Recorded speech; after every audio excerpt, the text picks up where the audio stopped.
level. You don't know what they're talking about. Everything's just so alien to you. Some of the horror stories I've heard of, like electrocuting the testicles, stretching them on machine, just to give a confession, whether you're guilty or not. Like everyone wants to know, how did you end up in a prison in India for 10 years?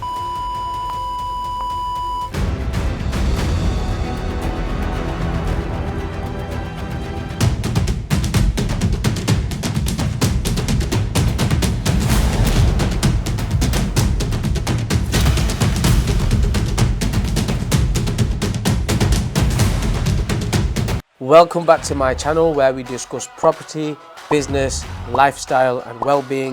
If this is the first time you are visiting my channel, then please hit the like and subscribe button. Bazza Barry, yeah? Baz. Everyone calls me Baz, yeah. So where are you from in Manchester? I'm from Salford. Oh, Salford? Yeah. It's not Manchester, is it? No. Every time I say just everyone, you get offended. Yeah, it's actually they do, serious mate. and deep as well, isn't They it? do, it is. Salford is Salford, It's right? a very touchy subject. I don't know the history behind that though. Yeah. Well, apparently back in the day, Yeah. Salford City was as big as Manchester. Yeah. So there was fighting for that to be the capital city rather than Manchester back in the day. Right. But then Greater Manchester sort of spread out and got these other areas like Bury and Greater Manchester is the bigger area sort of thing. And Is that where it comes from? That's what I know, mate. I don't know sort of for certain, but Yeah. Well, listen, Baz, thank you so much for coming on. Guys, I'm usually prepared for an interview, but this one, we're just going to go off the cuff because Baz has basically done 10 years in an Indian prison. Is it in Mumbai? it was a few different prisons. Prisons. So as you can tell, it's going to be a super exciting story. He's also got a book called No Tension, which you must go and get and read. So listen, Baz, thank you for joining me today. You're welcome, Introduce yourself to my audience, just for those that don't know who you are, and just a little background of where you're from and everything. Yeah. Like I say, everyone calls me Baz. My name's Barry Hulse. I'm 50 years old now, unfortunately, a few days back. That's young, that. A young 50. Like I said, I was born and bred in Salford all my life. Yeah. In and out different jobs, basically, managerial work, just worked myself through up. I had my son at 17. I was 17 when my son was born. Okay. I was a young dad, if you like. That's about it, really. So from Salford, born in... Can you see that properly on camera? It's having a bit of a twist in it, but... Where can we put this so it's visible on camera? You know what? Leave it with me. I'll hold it like this. I'll hold it like this. Support. Yeah. Okay, so you're born in Salford. Yeah. Born and raised in Salford. What was your upbringing like? Like I said, I was born in a place called Odsall. Yeah. Odsall's quite a notorious area back in the day. We had a lot of the old school sort of gangster boys and whatnot. I moved, like I said, I've always been in Salford. We sort of moved to another area called Clarendon, around this area, and up to a place called Seedley. Okay. On near the park. So I've always lived in Salford. and around Salford, yeah. Yeah. So, like, your upbringing was fine. As you was growing up, what was your childhood like? Were you involved in just a normal? No, it's obviously. Were you a good kid? Well, not really. No, I mean, obviously, back in the day when you're 16, 17, 18, you think you're invincible and everything else. I got in a few, skirmishes. I've been potted a few times. I've been stabbed in the neck when I was 18. So obviously having a child, then it sort of changes your view, and I've still not grown up, but I sort of become a bit more wise and a bit more, careful, if you like. Yeah. So, like everyone wants to know, how did you end up in a prison in India for 10 years? I mean, I've done 10 years in a UK prison, and I know how tough that is. Mm-hmm. I can only imagine up there in the heat, in the conditions. Yeah. So let's break that down. What happened? What's your story? So basically, I used to travel to Goa a lot within India. Goa? Yeah. I know a lot of people go there. Yeah. Goa is a lovely country. Yeah. Like I say, it's a small part of India. India is a huge place. And we decided to buy an apartment off plan, myself and my mum, back in 2005. Okay. It was built over the next 4 years, if you like. Just So, because you was going there regular? because they're going there regular, Yeah. could maybe. We both had, we wanted to invest a bit of money anyway. It was peanuts. It was very, very cheap. A few thousand. So we decided to invest in it. Like I said, I'd already been going the previous maybe 6 years as well.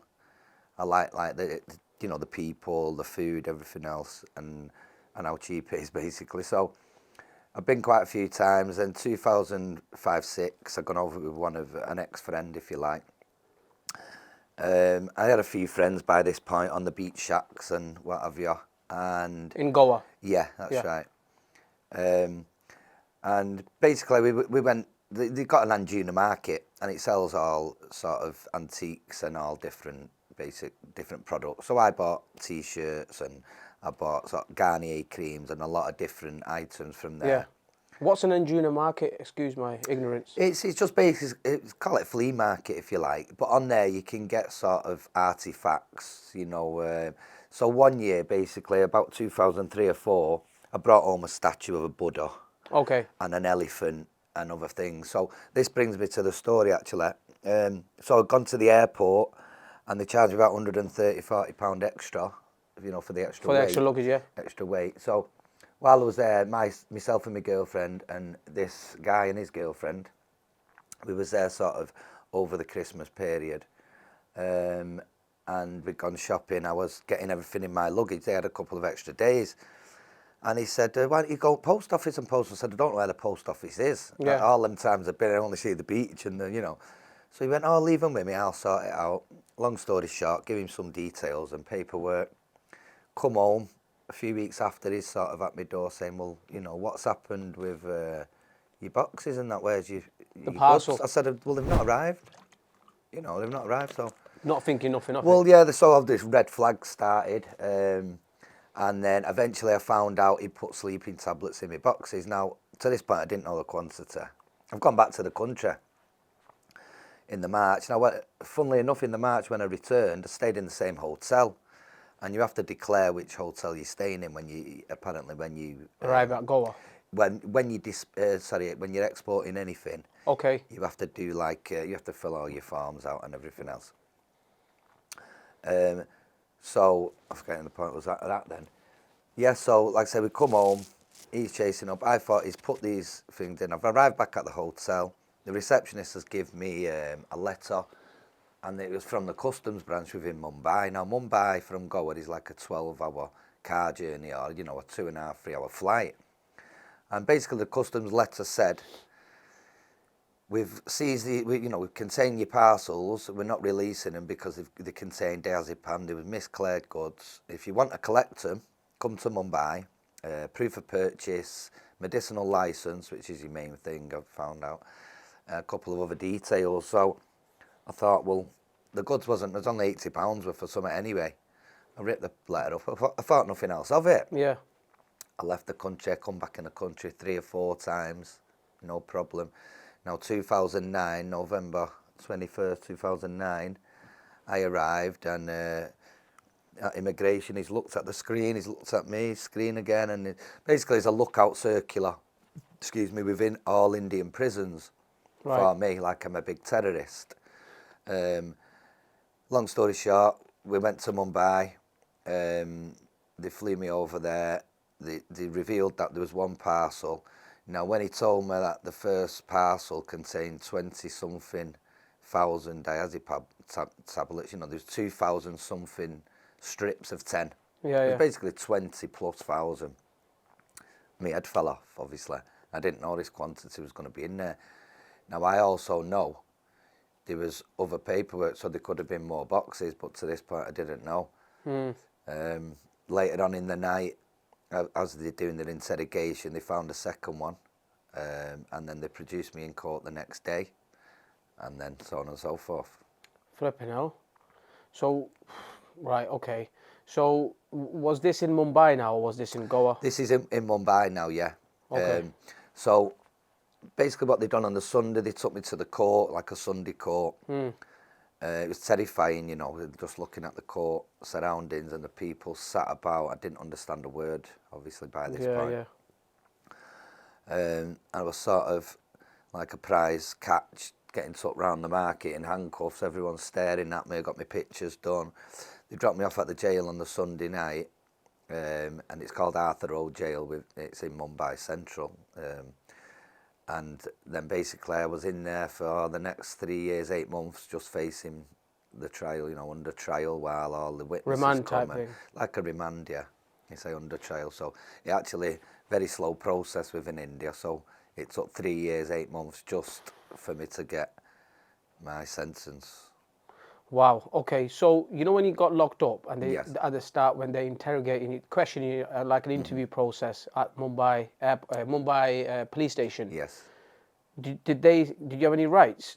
Pay attention. I've got some exciting news for you guys. I've launched a 7-day total free audio course for you guys, which is going to help you improve and elevate your mindset, and it's also going to help you in your business. All you have to do is go and sign up every single day, day 1 to day 7. You will receive a free 2-minute audio from me in my own words, in my voice, and what that will do is help you in your business and your mindset. Make sure you go and sign up and let me know how you find it.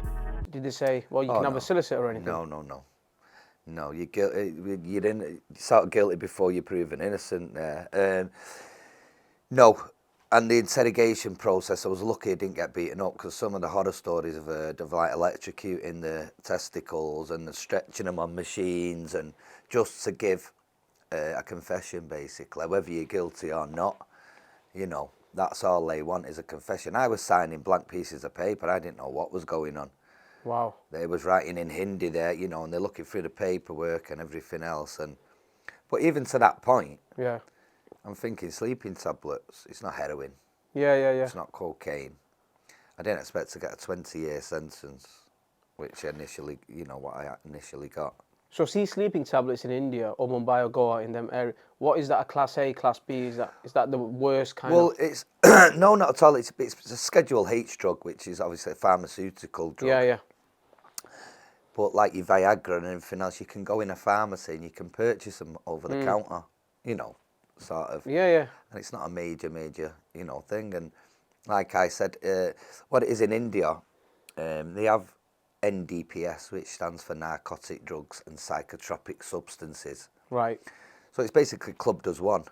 So even your codeine and all these sort of pharmaceutical drugs will come under, you know, a drug itself. And how they work in India, they do a sort of, they do a commercial quantity, they call it. So for example, a commercial quantity of these tablets is 500 grams. Right. Unfortunately, I had, what was found was 75,100 tablets, so 751 strips of 10 were found. Commercial quantities is 500 gram. Now what that means is, if you're caught with 450 gram, you know, or less than 500, you will receive a maximum of 10 years. Anything above that is a minimum of 10. Wow. So like, you know, ganja charas, you know, like Weed. Your weed, yeah. Ganja's like 20 kg. It's crazy.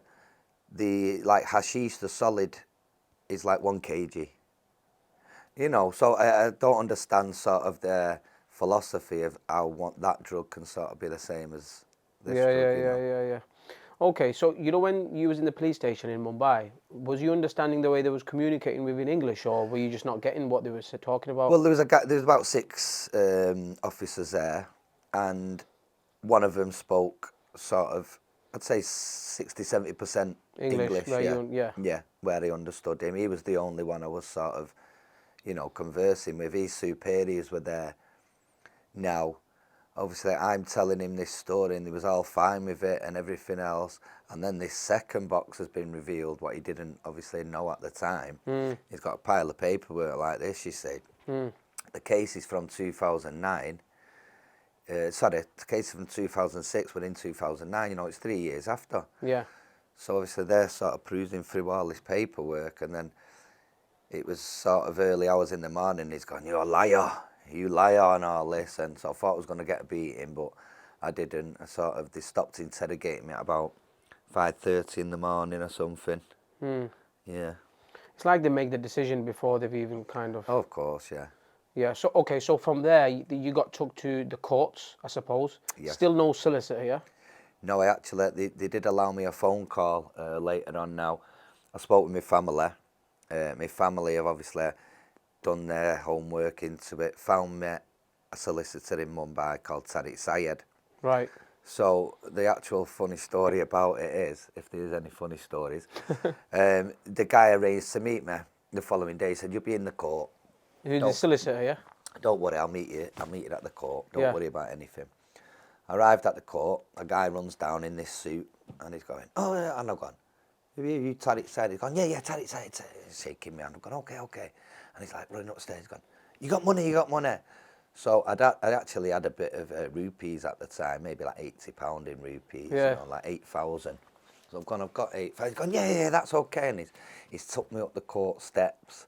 We've gone in the court, and then we sort of sat on the bench. Everyone sat cross-legged on the floor, and it was just a quite bizarre, Setting. everything was just sort of, I was away with the fairies at the time. And yeah, so he sat there in the front row and he kept turning, he's going, "Shh, don't worry, don't, shh." I'm like, "I'm not saying anything, mate, Next minute, this 6-foot+ guy comes down, very well, well dressed and that. Turns around and he goes, "Barry Hulse?" I've gone, yeah. And he went, "Tariq Sayed." I went, "No, he's Tariq Sayed." And he went, "No, I'm Tariq Sayed." "No, he's Tariq Sayed."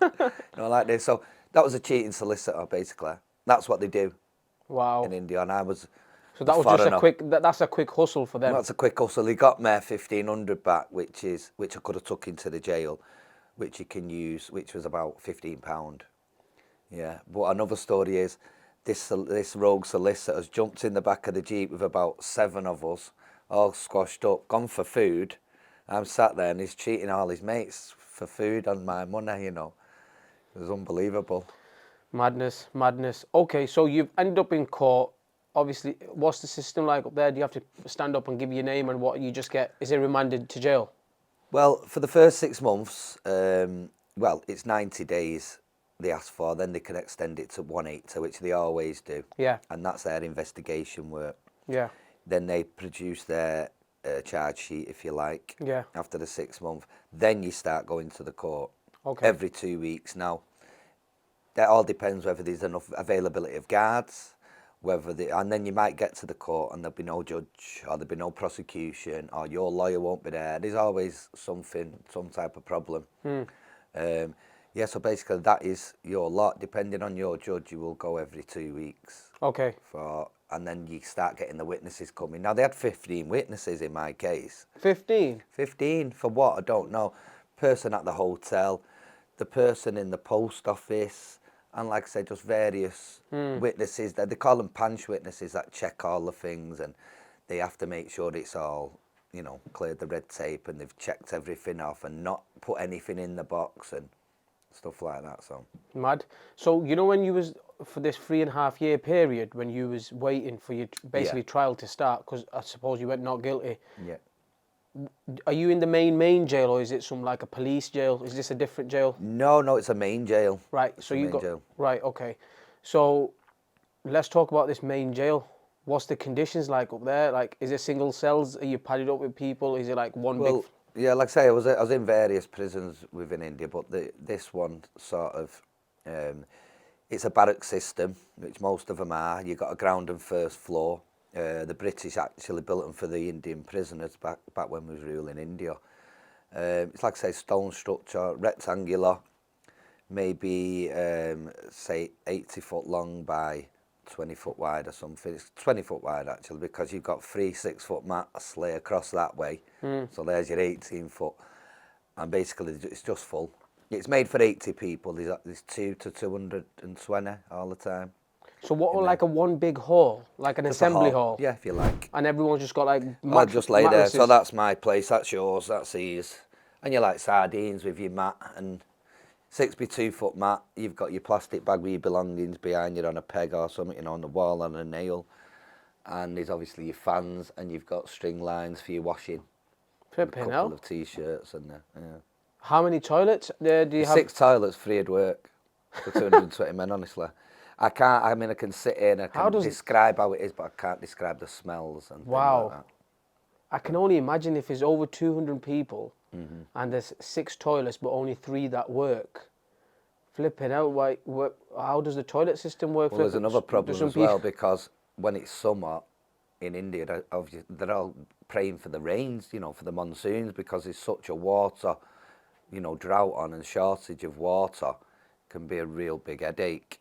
You know, they'd have to bring water tankers in sometimes, and you'd have to sort of save your water in buckets, you know, over a 2-day period, because you won't get enough again. And obviously water's a massive commodity. Yeah. And you realise that when you're there. Well, we don't value that up here, do we? Well, no, not at all. But obviously there you need it to bathe, you need it to, you know, wash yourself for the toilet, after the toilet. You need to wash your dishes with it. You need, you know, so you've got to make that bucket do you, sort of thing. So in that prison, is it, who runs the prisons in India? Is it the officers, or is it the prisoners? It's very strict, yeah, but money talks, and I mean, there's some millionaire guys, and there was, you know, there's some big gangster guys who I actually stayed with for a long period, and things can happen with the money, basically. There was one time, actually, I was in one cell, it's a bit further down, a couple of years on. I was padded up with some, they were terrorist guys, like Muslim terrorist guys, and good friends of mine. They all got the death sentence in the end, got hung, actually. But anyway, this guard's come round this morning, they've started having a to-do. The guards opened the gate before the whistle. And I've got to be careful here, speaking Hindi when I talk about it sometimes. So the guards opened the gate, they've had a bit of a hustle, and, you know, a bit of, not major, just dragging each other about. Now this guy, terrorist and the officer. Yeah. Now this terrorist is also got. You call him number carries. He's co-accused. His number carry is like a very, very big player. What's a number carry? It's like a co-accused. Right. So they call him a number carry. So he's co-accused. Co-accused, yeah. He's like a big.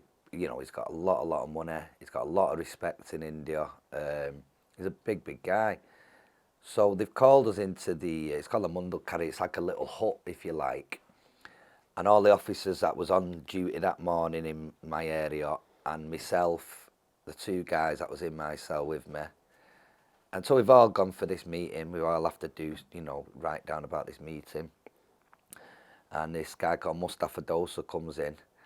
And the superintendent of the jail is like, oh, bye, you know, and all this. And so, you know, they're giving him more respect than because he knows he's getting maybe 500 quid a month off him. And in India, that's big money, you know, for them. Yeah. So from the 3-star, 2-star ones, you know, all the officers will get so much, then all the sort of subordinates will get so much. Yeah. And that's how it works, you see.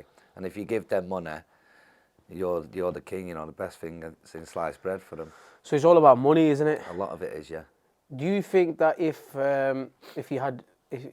did you have money at this stage, or were you kind of, where were you in financially in your life? Well, luckily I'd saved a bit for a rainy day. Yeah. But I still had a mortgage and everything else. But it was one of them. It'd be, you know, it was always, I thought I'd be getting out at a certain point. You know, we've gone for bail, there's a lot of different processes, only to get, you know, kicked in the gonads that many times. Like I said, I had 4 tonsils, you know. There's just so many letdowns, one after the other, but obviously you got to pick yourself back up, and then hope the next time there's going to be some more positive news. So you were just hoping, just... Well, that's all you can, can hang on to, really, yeah. Flipping hell, man. Mentally, how tough was it? Like, mentally... Oh, very, very. The most mentally challenging thing you'd ever have to go through, I think. Before I'd even gone there, I mean, I've been in a little bit of trouble here and there, and, you know, and I'm lucky, I suppose, that I've escaped jail in England. I didn't think I'd be able to cope with jail in England, but over there is just another level, you know. Yeah. Obviously, because you don't know what they're talking about, and everything's just so alien to you. You know, eating rice 3 times a day, you're not used to that for a start, and, you know, the way you bathe and just everything, basically. So talking about rice 3 times a day, so what do they feed you in Indian Mumbai prisons? Well, it's rice and dal, basically. Yeah, rice and lentils. Dal. Yeah, but you never really get them. You get dirty water. There's not much dal in the bottom of it, you know. So you get your metal pot and they give you a couple of... It's mainly dirty water, I'd say. Flipping hell. So do you lentils and are you allowed to order your own canteen from outside? They'd have a canteen. Yeah, they had a canteen within the prison, and initially it was like £15 when I went in 2009. By 2019, you could get like £30 or something, maybe rate of inflation. But you get that per month, so you can buy your soaps, your toothpaste. They'd have a couple of little items, you know, like a powder you can mix in with your food to change the taste, and so you could sort of change the taste a little bit of the food as well, you know, when you buy these items. So. Okay, so when you buy, because I suppose not everyone's got in that position where they've got private money coming in, right? So did you have money coming in from your friends or family? Well, if you look at the front of the book, you'll see here it says 10% of all profits are donated to prisoners abroad. Now prisoners abroad were and still are a sort of lifesaver for any British prisoner abroad. For me. It's all from donations from people and everything else, but they were sending me my money for the canteen every month. Who was the... Prisoners abroad. Okay. So maybe if you average, say, £400 a year, you know, over that period, they'd probably give me like £3,000 to £4,000 to spend in that period while I was incarcerated. So that's the least I can do for them. Well, that's nice of you. Give them something back. Yeah, you know, but it's the least I can do. Yeah. You know, it's nice of them. You know, they sort of financially, they really help you. Yeah, of course, yeah. So it is probably most people in that prison where they don't get money sent in from outside, right? Yes. So if you're the prisoner that's getting stuff in, is there a chance that your stuff gets robbed?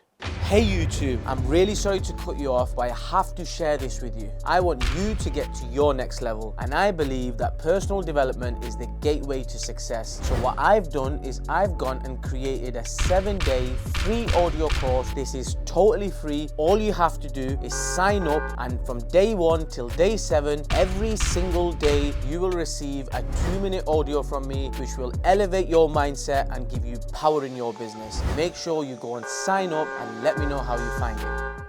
No, it's not really like, I mean, it can do, but what do you have? There's nothing, you've got nothing anyway. You've got a couple of vests, couple of shorts. There's not really anything to, I mean, I did have a pair of underpants, but they got robbed, you know, in the first few days. Yeah, but like I say, once you're established and they know not to mess with you, it wasn't a violent jail. I mean, there's a lot of different things went on, but... Okay, so it wasn't a violent jail? You get fights over water.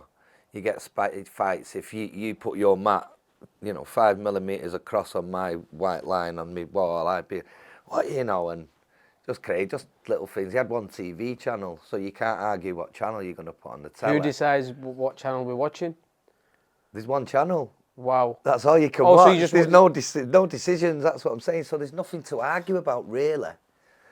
You understand? It's not like I'm watching BBC One, no, put ITV on.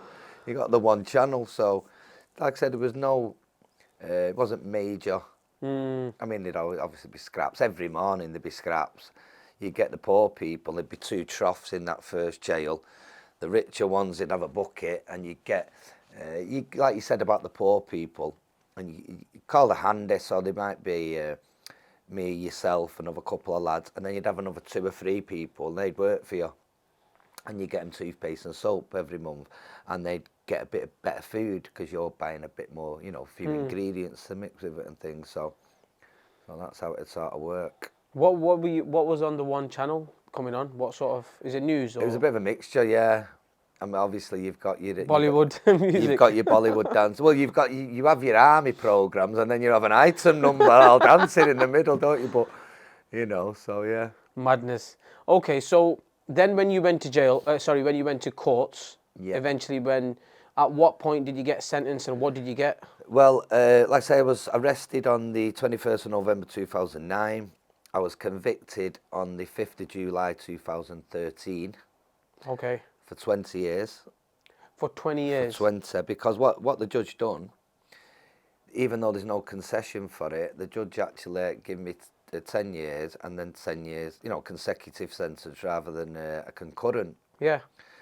So India and England have a bilateral agreement, and I was hoping to do a transfer back to England, but on the basis of 20 years, I couldn't really do that because the remaining sentence I do 50% within England, so I'd still have about 7 years, you know, at the 14 left or something. We decided to go to the High Court to fight it, and I got acquitted, rightly so, by the High Court. In India, yeah? Yes. Yeah.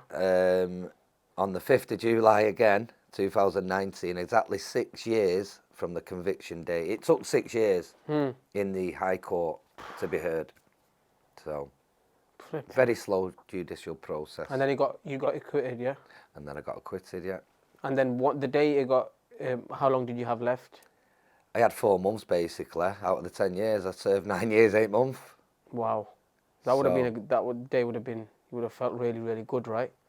Well, I mean, there's another thing. The last 3 months for me was the longest period because all the arguments from the prosecution and from my defence team and everything else had been finished. And this was sort of March time, around then. So the judge said within 2 weeks I'll give the judgment and give the decision. Yeah.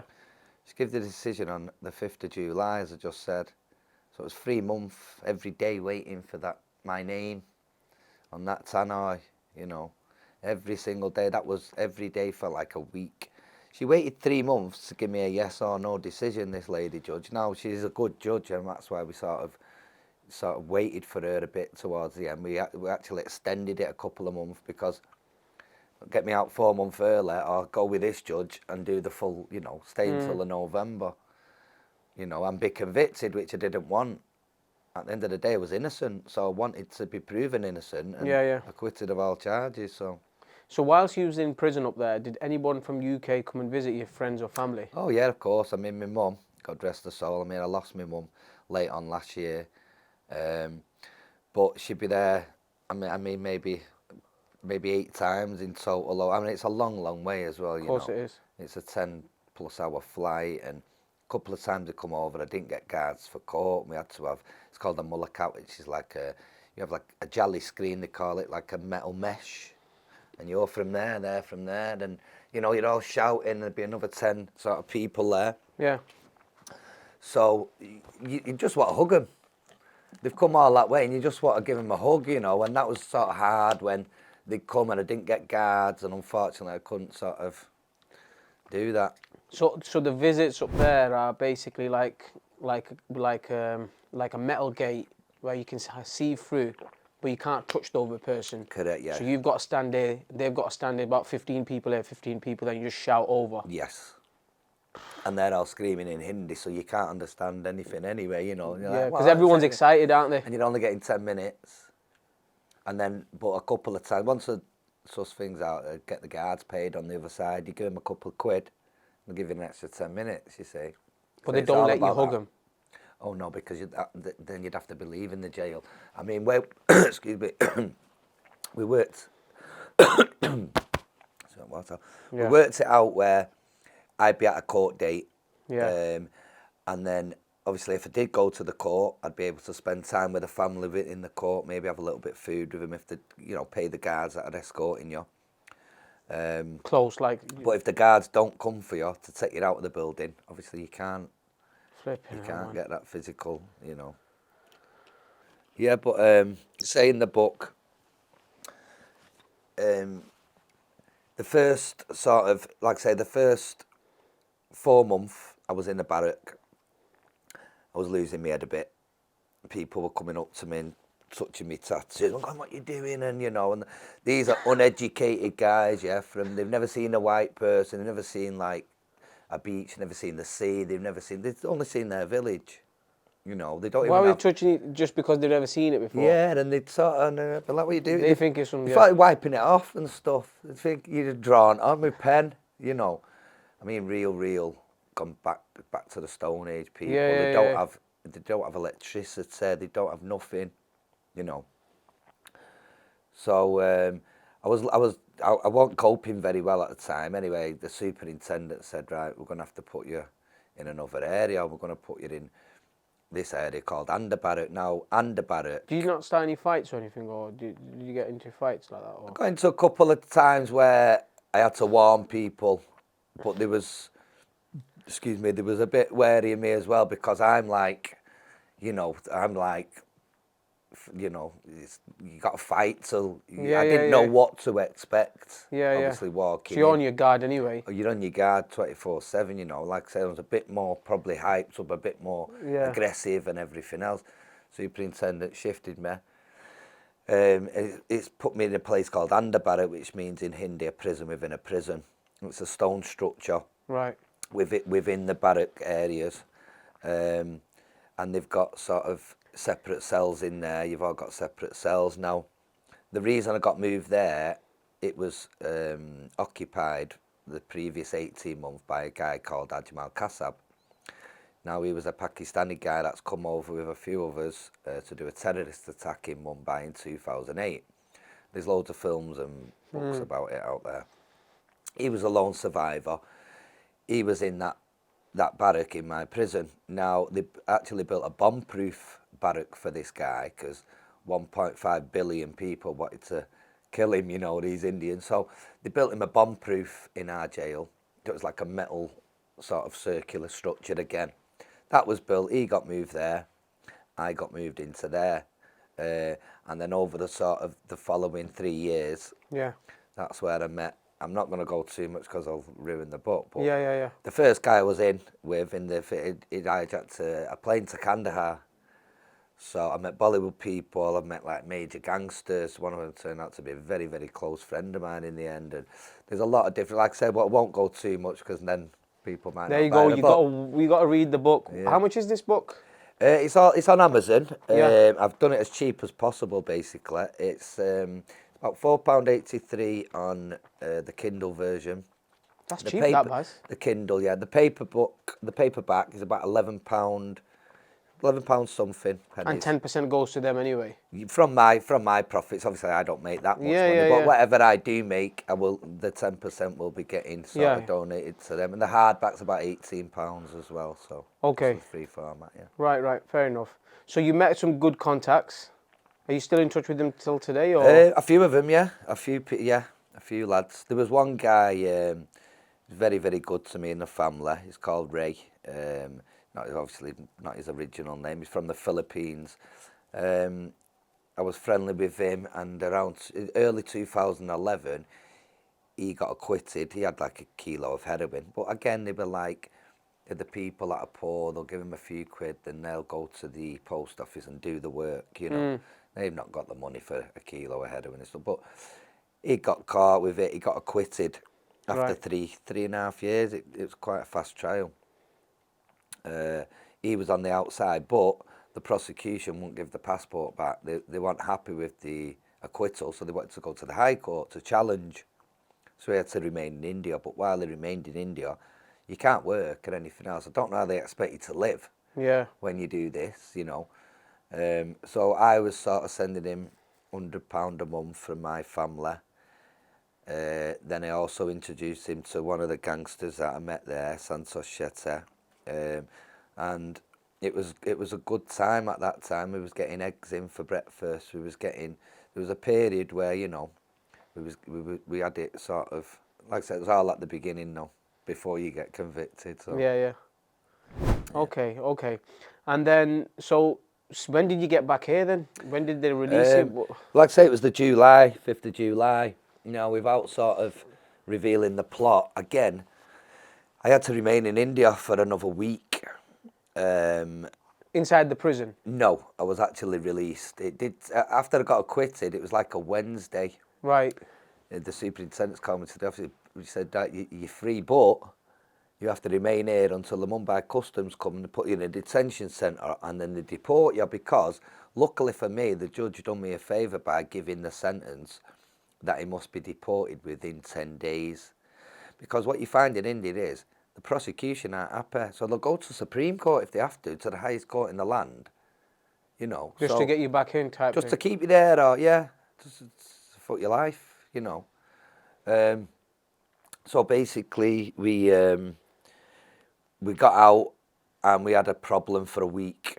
When you mean we, you mean just you? Is it? Sorry, I got out. Yeah, I mean, yeah. I say we as a family. Yeah, yeah, got because it, yeah. You know, Yeah, of course, you yeah. know, I mean, obviously my family are still based from England, trying to arrange different things.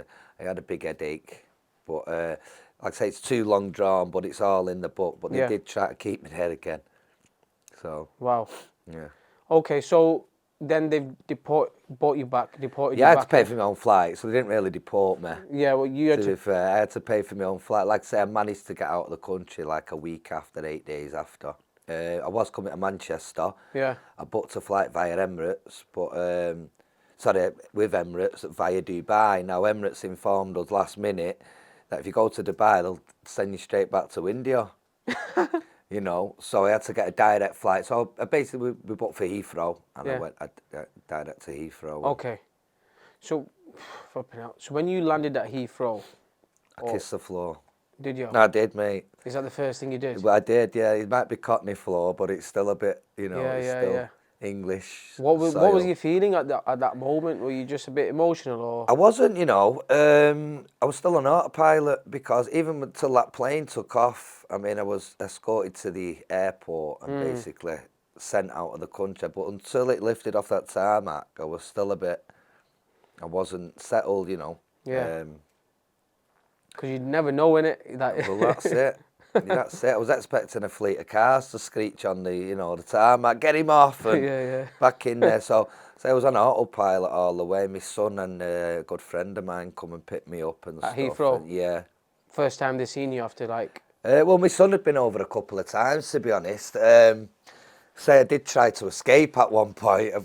Again, it's all in the book, but I brought my son over.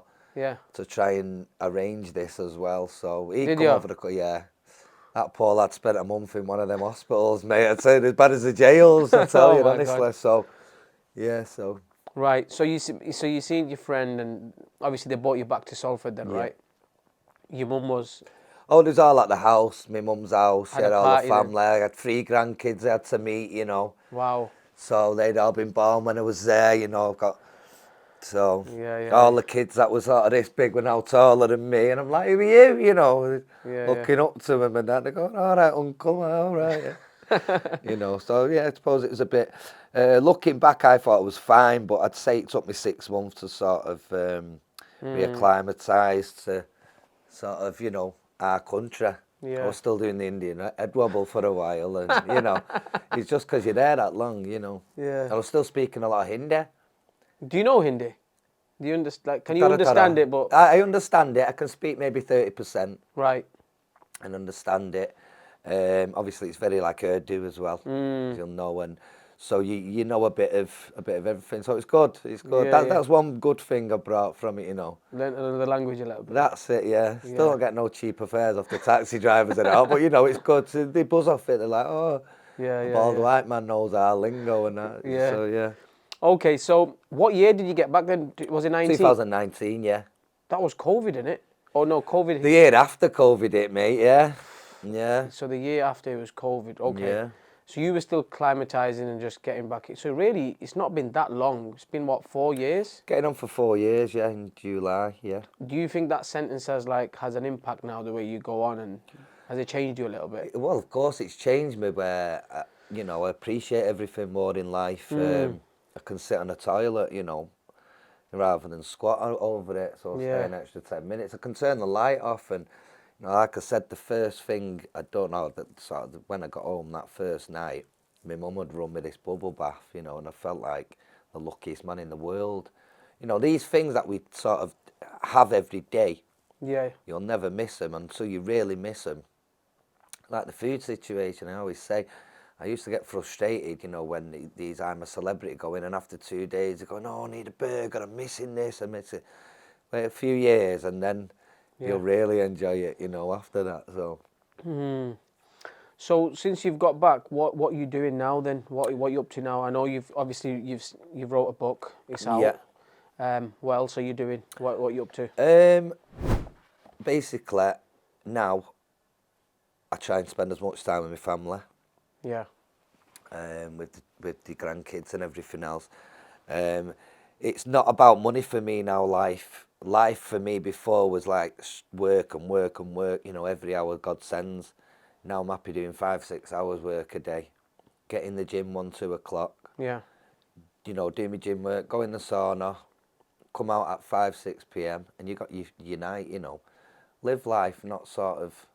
So you're enjoying life a Well, bit. that's it, yeah. Are you planning on going back to Goa?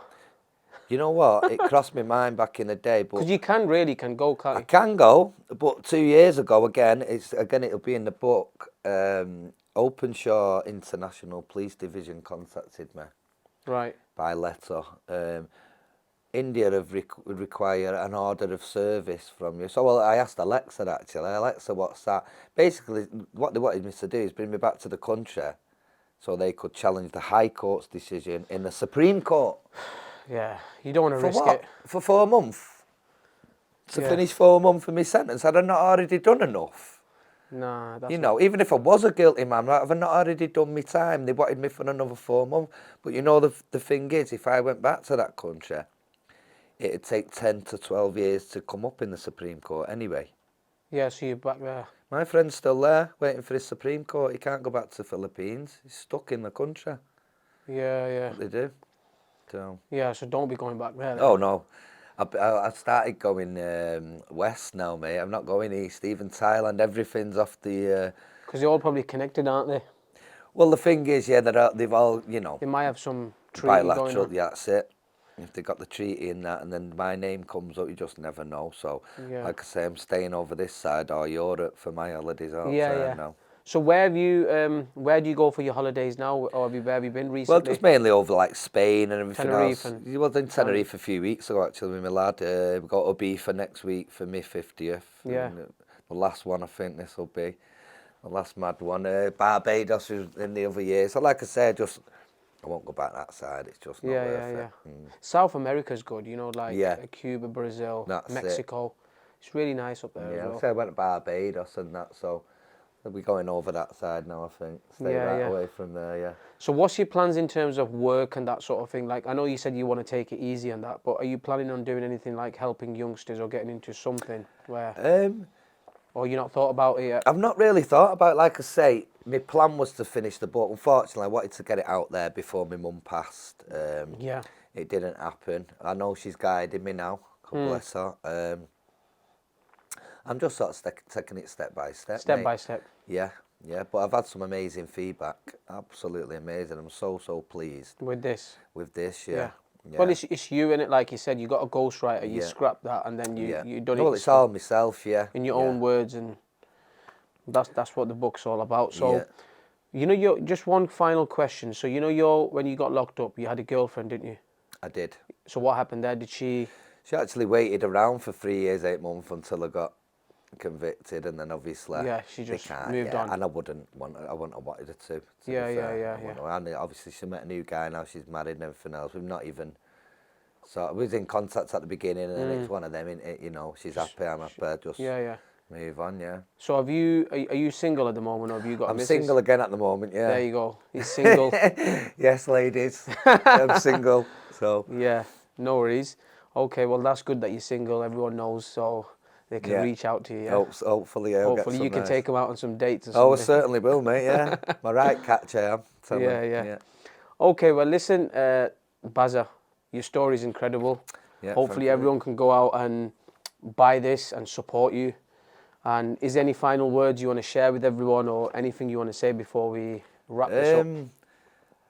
I suppose a bit of advice I'd give is just be careful in other countries. Be careful who you know, that you actually trust. And sort of don't be naive. I was a bit naive, you know. Someone like me that thought I was switched on was a bit naive, and thinking India's a banana republic, but it's not. It's a huge world global player, you know. It's a massive country, and they've got intelligence and they've got everything else, and just be careful. That's all I'd say. Well said. You know, one final thing, I just remembered one thing. Obviously, the guys that put the parcel on your name in the first place, like, have you sat down with them, sorted anything out? No, he disappeared. Yeah? Yeah, then he come back on the scene, and I put word about he's got no right to stay around here anymore. Right. You know, he can't give me any compensation for what's happened. No.